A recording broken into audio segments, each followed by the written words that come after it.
What is up, everyone? It is Lovenji Gaming here, and we are back. It is a battle between two teams. Sorry, it's been a long day. I've failed to cast 3 games before this, so it is a battle between as the red player they're not in the Dakini position, they're in the Chumara position. Red tribe in the yellow position. It is Asgard Shadow. And his ally playing as the Masak in the Masak position. It is Team Asgard's Keith52.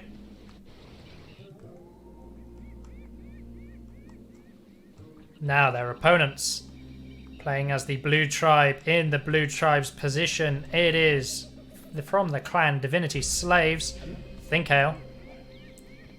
Playing as the yellow tribe in the red tribe position. It is his ally, TDM Bianca. So we got Bianca and Thinkhail taking on Keith52 and Shadow. Should be an interesting game.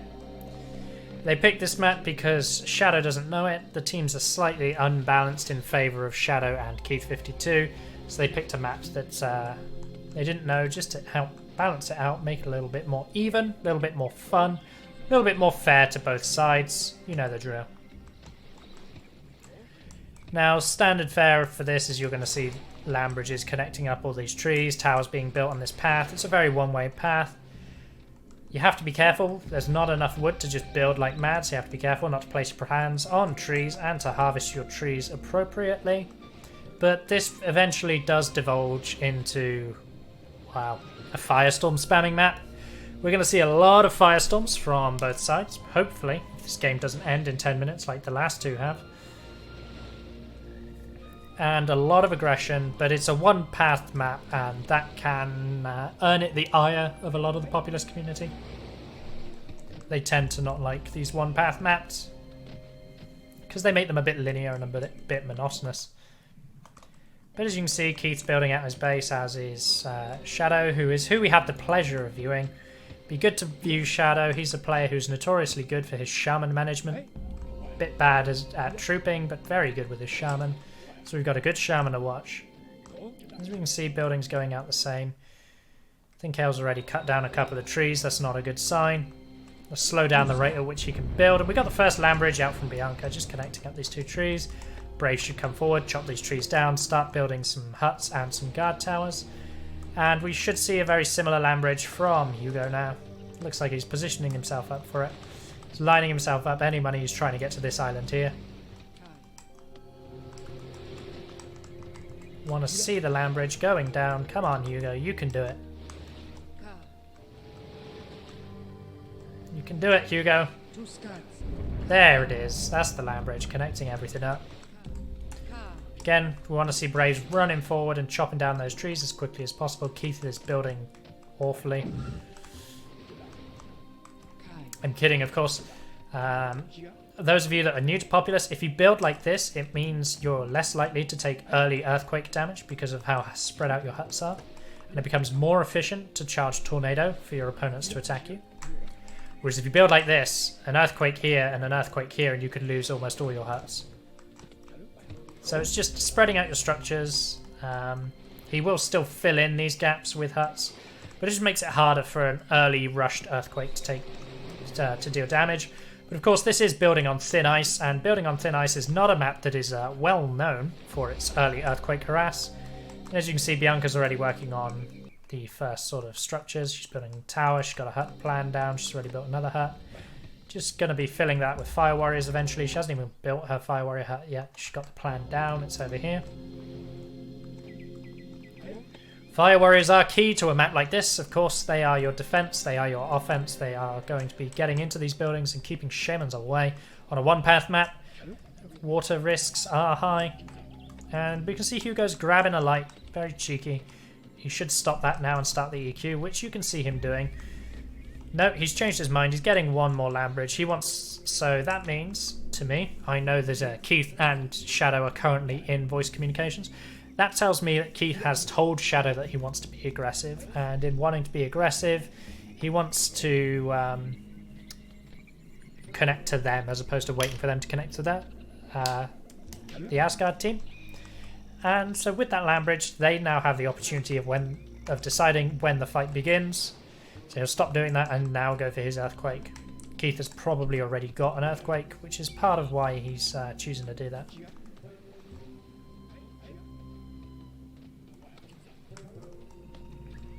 Or I could just be wrong and he's charging a second land bridge. Is he looking to expand? Shaman's going for a bit of a wander. I don't know what she's doing. Well, we'll watch her for a little bit. He's going for a land bridge, so he's expanding. He's actually using land bridges to expand their base already, which seems bad. But when you compare their wood management to the wood management of Team 1, it's not bad. They've managed their wood really well. They can continue to build. They've kept harvesting up. They've got plenty of wood available to them. Fire Warrior Hut is almost finished. Hugo hasn't started his, though. And this decision to expand early, I don't like it, but I can see why they've done it. I can see why the Asgard team have made the decision to do it. And we'll see what the TDM and Divinity Slave duo opt to do in response. Expanding against Noob, says Bianca with a tongue out. She's of course teasing. But expanding is very unorthodox on this map, so it's very interesting.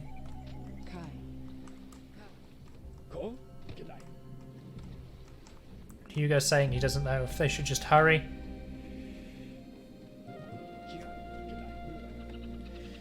Bianca says, if you're toying with us, I quit.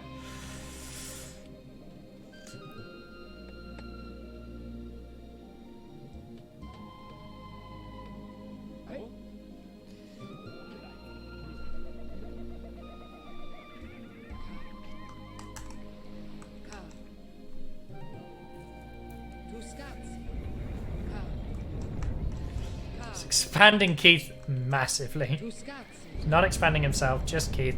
This actually does put them at a backdoor risk soon. But he's cancelled the land bridges now and he's starting to charge his earthquake. So Keith has got a nice big base. They're going to be going for early Firestorm plays.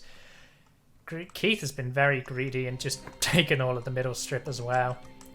Very bad building. You can see this very beautiful grid style building from this side. This is how I like to see a base being built. Everyone else is just building like mad people.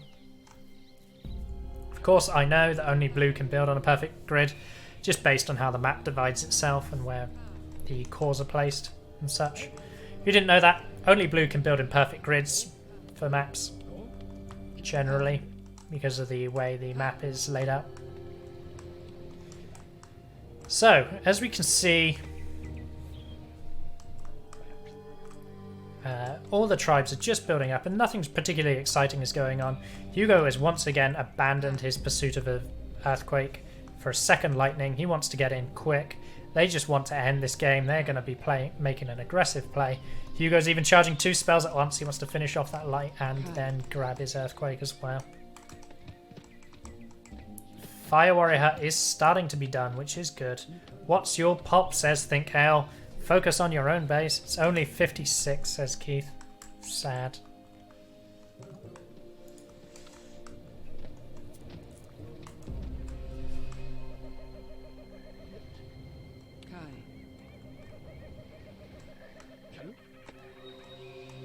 Now we've seen no spells cast from Keith at any point, which means he's probably loaded out. He's got his 2 EQs.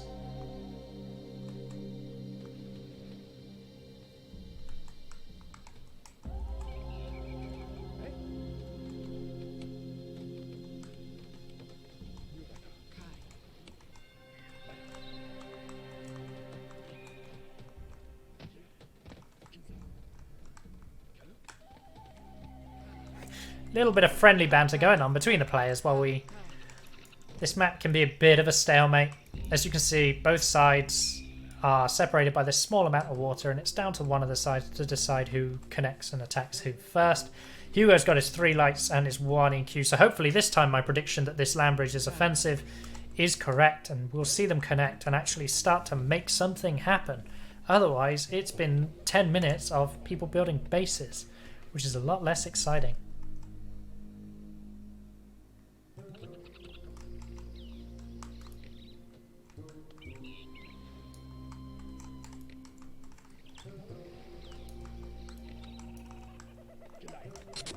little bit of upgrading going on. Now, as opposed to focusing on upgrading, Keith has just built more huts. Whereas in this instance, more upgrading is going on over here.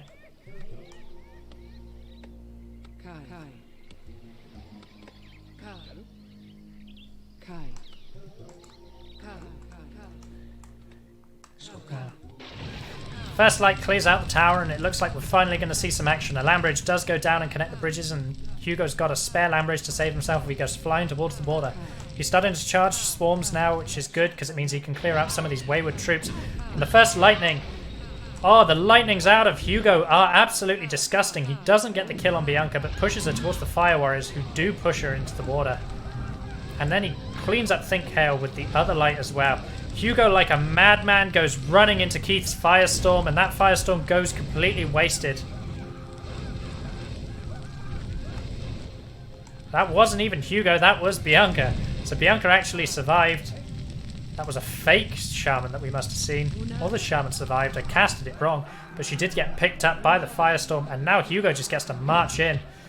Braves are deadly, playing from Brazil with a ridiculously long ping. These Braves could kill him very easily, but oh, what a beautiful EQ. Almost gets Thinkhail with it, but it does open up this path and clear up all the defenses. He's almost got another EQ ready as well. That could be looking good for him. Lightning from Thinkhail pushes him further into the water. He was already dead, but the lightning makes sure that there's no chance for recovery. And now Team 1 gets a chance to attack back into the Asgard duo, but it's not looking likely. Keith has stood on defense. Bianca throws out the light, and she actually manages to find it. What a beautiful shot from Bianca, and now she gets to attack. First tornado goes down to pick up the forward tower, and swarms are going around, making the fire warriors run around in panic, and it's a beautiful duo attack.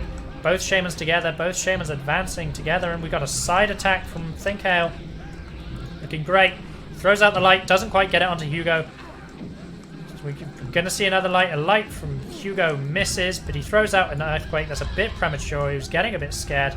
Yeah, the EQ gets no damage because he panicked.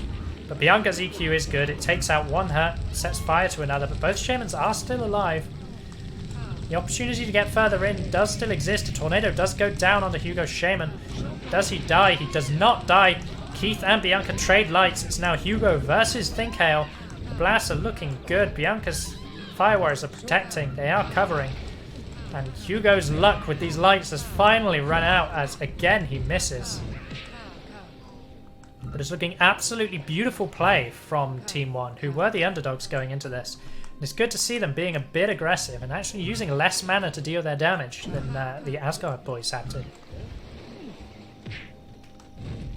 Of course, this is a two-player game. Coordination is key. Teamwork is a valued attribute, and these two Asgard players have been playing together since time immemorial. Not quite that long, but this game is old, and these players are old. They have been around for a while and playing for a while. They know each other's playstyles, and hopefully with some good teamwork, they'll still continue to make this an interesting and close game for us.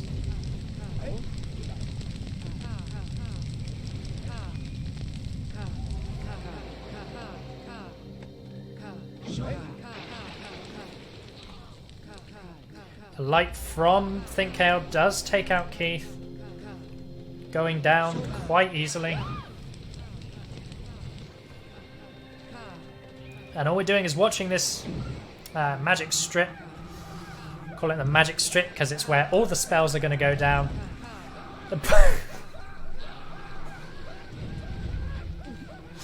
Bianca tried to blast trick forward Thinkhail, but actually just helped him go into the water. It's a very common trick to give your ally a boost so that they can get into damaging range of the shaman unexpectedly. But when it goes wrong, they just die like that. I have quite famously killed Keith52 trying to do the same thing on a Sub-Zero stream. So I sympathize with Bianca, but that has been immortalized in this video, I'm afraid. But she redeems herself with a beautiful light onto Hugo, despite those patrolling fire warriors, doesn't throw the aim off, and wow, we're seeing Team 1 throw out some amazing aggression onto the Asgard players, and if they can keep this pressure up, they might even take this game. Now, of course, you've got to remember the Asgard players have expanded. They've got more population available, more mana available. Keith finds the lightning onto Bianca, gets the kill. He finds the lightning onto Thinkhail, gets the kill, but ends up in the water thanks to the fire warriors. Looks like the pushing stalemates out once again.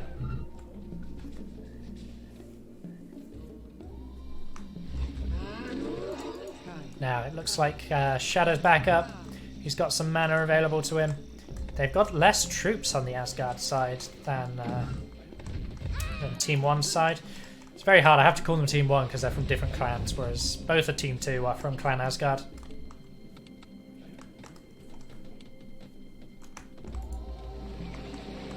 If you're an active player of Populous and you do want to join Clan Asgard, you're more than welcome to. They are once again taking applications, I believe. You see a beautiful performance from their players today. Hugo and Keith pushing up, making sure their shamans are separated so they can't both be picked off by a single lightning. Pushing forward with their troops to try and distract the shaman, try and catch a casting. Bianca and Keith once again trade lights, and it's up to Hugo to defeat Thinkhail and get some damage in.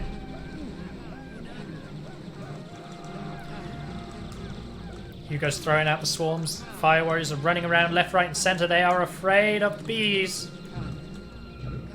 But other than that, these shamans are dancing, but ultimately not finding any kills. First lightning is cast, second lightning is cast, both lightnings miss. Both shamans still alive, but of course Hugo doesn't have another light, so he's got to buy time. Dodging and dancing. I know Thinkhail will have another light. He's quite a light-heavy player. So we got some dodging, some dancing. Hugo's got another light, so he can try to make this one count. Keith should be up again because Bianca is also up, which means we'll see the shamans. Bianca being cheeky with her ghost shamans, it's something she likes to do very often. And of course the light is good from Hugo. He finds the kill. Now he can start charging some swarms so that he can push into the base. Now of course there's going to be bait in here. One of these is real, and it wasn't that one, Keith. Picks up Bianca's shaman with the tornado. She's still alive. She throws out the land bridge just to guarantee that fact. Very beautifully cast, but she didn't need it. Hard to tell on those borderline cases. Sometimes what looks like water isn't, and what doesn't look like water is.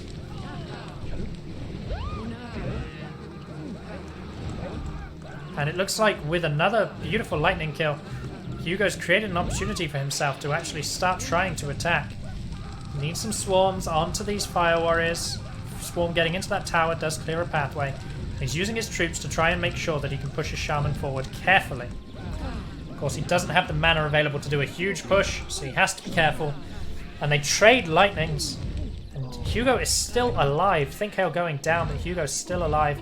Fire warriors being killed in their dozens as they try to stop this shaman getting in. It looks like Hugo's going to back off. Bianca is up. He's got no lightnings. So he doesn't want to take the duel. He's happy with the amount of fire warriors he's killed. He's waiting for his lightning, and now he starts to go forward once again. Beautiful use of the Brave to dodge the light. It's a shame that it didn't work out. Now, it looks like Hugo's created an opportunity for Keith, who, again, Keith spent so much time dead that we would hope he's sitting on some decent mana. And there it is. There's the firestorm. All those fire warriors, they are as good as dead. Hugo needs to not run his fire warriors into that firestorm, which it looks like he's not going to. They're waiting patiently. Lightnings clear up the towers. Lightning clears up the shaman. Here comes the attack. Bianca allied Keith to use the beautiful little trick. So, if you don't know what happened, by allying up Keith, Keith went closer because the fire warriors did not shoot, and then by unallying him, the fire warriors all shot at once. It meant that Keith got surprised by those fire warriors because he saw the population running and he didn't think there were fire warriors still in huts. It was beautifully well played by Keith. She does lose those fire warriors and she does lose some frontal huts, but the damage could have been much worse if Keith didn't die there.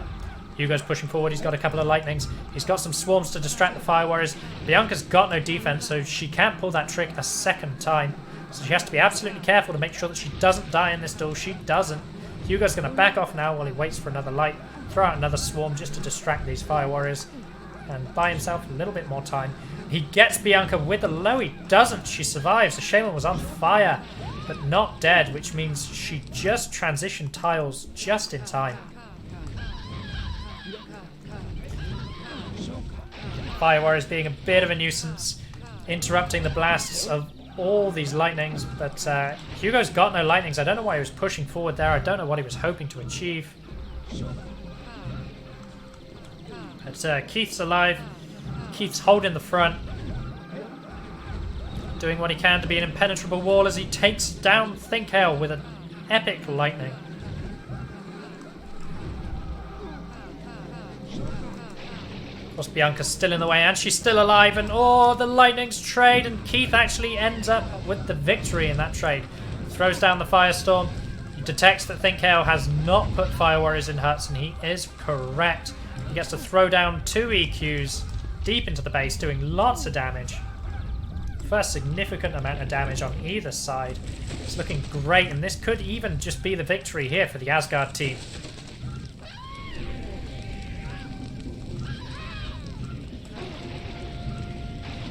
Keith is still alive. He can't be killed. He finally goes down, but at the risk of these extra huts going down to tornadoes. It's absolutely diabolical for Team 1 now, as the Asgard team are trying to kill Team 1 with absolute mercilessness.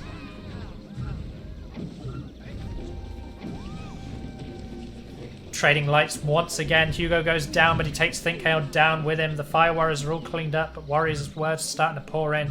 Thinkhail's got to be careful now. His population will be low, and his base is feeling very exposed.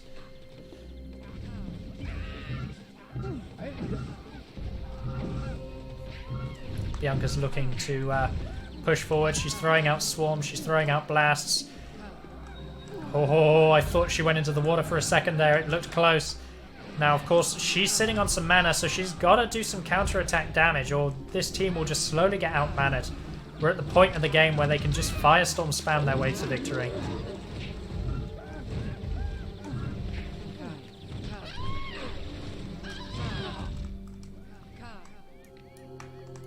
Good that some Braves are just patrolling, as opposed to all being turned into Fire Warriors.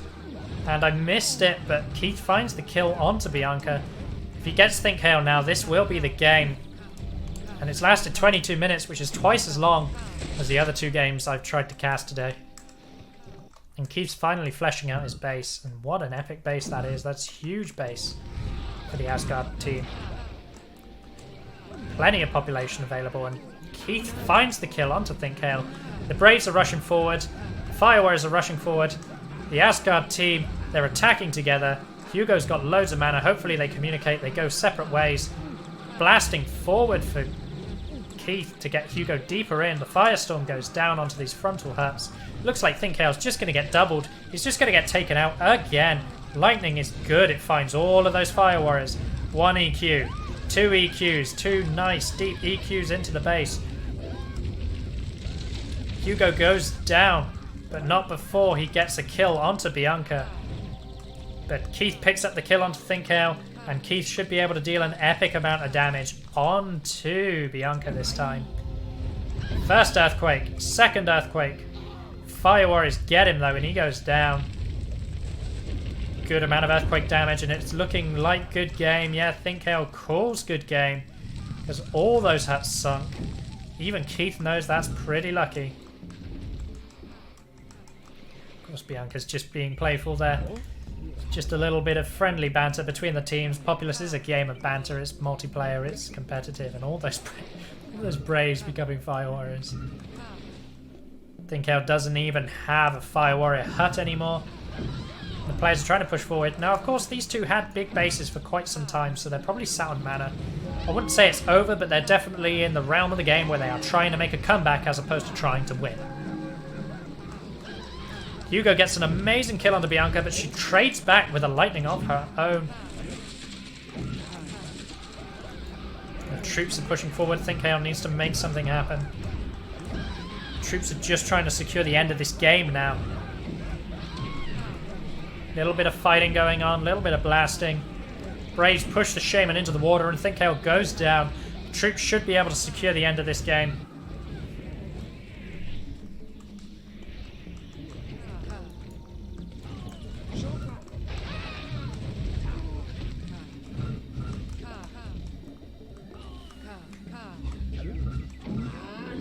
Bianca respawns and immediately throws down the firestorm to try and catch Keith. Oh, how lucky is he?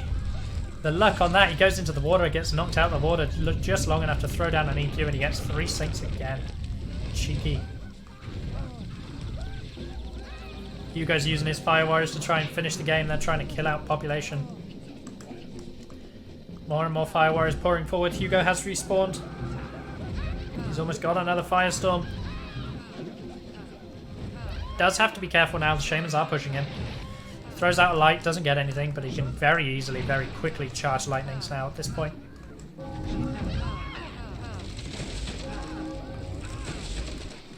First light onto Thinkhail is good, catches him going up a very small incline. It's amazing how much an S-click helps when you're going up a small incline like that. Makes the world of difference. You really have to be careful of the terrain you're walking on when you're being attacked. When you're in a Shaman duel, those little differences make all the difference. Keith tries to blast Hugo forward and makes things much worse than he does help. Lightning goes down onto Bianca, but it doesn't find the connection. The second lightning also misses 2 lightnings. Bianca gets the kill onto Hugo, but she falls short and goes down to Keith52, who's starting to advance now. He's alive. He's got warriors. He's got mana. He's got a Shaman. He even gets Thinkhail on the Shaman duel. Thinkhail playing these Shaman duels very impatiently. He's spending a lot of time dead to these Shamans. Matted, says Hugo. And we're looking to see some damage out of Keith52 as they try to close this game. Tumaga is the name of the game. Catches all those fire warriors trying to kill him. Bianca knows she got gamed by Keith52. Hugo feels like he did nothing this game and he feels very frustrated. But I can assure you that's just the nature of this map. It just feels like you do nothing until something happens. EQ is good, another 3 sinks. Keith's Earthquakes have been absolutely disgusting this game. Hugo's got to remember he expanded his ally. He won a lot of Shaman duels as well. His Shaman KDA is looking very good. Keith did kill a lot of population, but the Shaman duels were where it's at, and Hugo did not let us down with his performance. Of course, I say that as he's about to get into another Shaman duel. It could be that he is about to mess this up in epic proportions, and we'll see how it goes. Oh, he gets 1. Does he find the second? He's got to wait for a lightning to charge. No, he doesn't find the second. He gets taken out by Thinkhail, so he only goes 1 for 1, but he does open the path for Keith52 because Thinkhail is going to be busy dealing with all of these troops. Bleeding out mana, and Keith is alive, and just look at this surge. Fire warriors, Shaman on low health. Is Thinkhail even watching? Is Thinkhail even paying attention? He is running a Shaman away, so I think he knows. He's using swarms he can't afford to be using. There's a lot of idle fire warriors. Get them forward. Get them trying to defend yourself. Get them trying to run protection. Fire warriors pushing back Bianca's Shaman. Keith trying to blast forward the warriors. He gets taken out by Thinkhail's fire warriors. Really well played by Thinkhail there. Catches Keith, not paying attention. Just enough to push him into the water. Hugo is up. He's alive. He's starting to send troops forward as well. Fire warriors and Braves because he hasn't been training warriors. And it's just an absolute massacre now. The green warriors are cutting down all of yellow's population. We're going to be seeing GG very shortly here.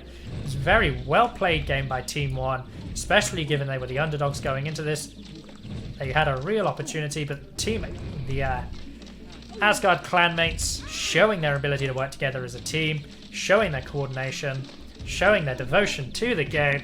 They come out on top.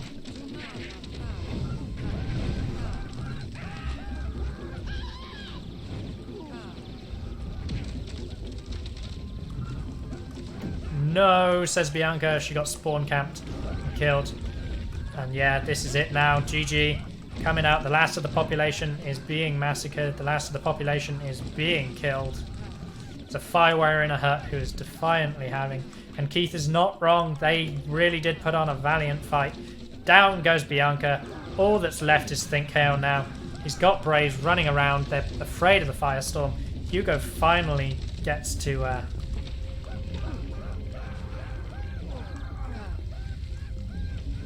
And they're not wrong, they did get the expand, they got the mana advantage.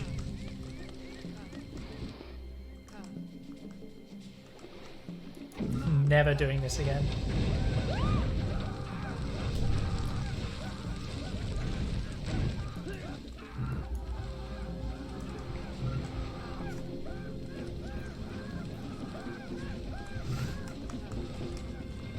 Thinkhail's trying to run his population. He's doing what he can to stall the game out, being a bit cheeky. And these guys are just wasting mana now. They've got the mana to burn. There's not much left in this game anymore. We'll see GG. We'll see the game end very, very shortly.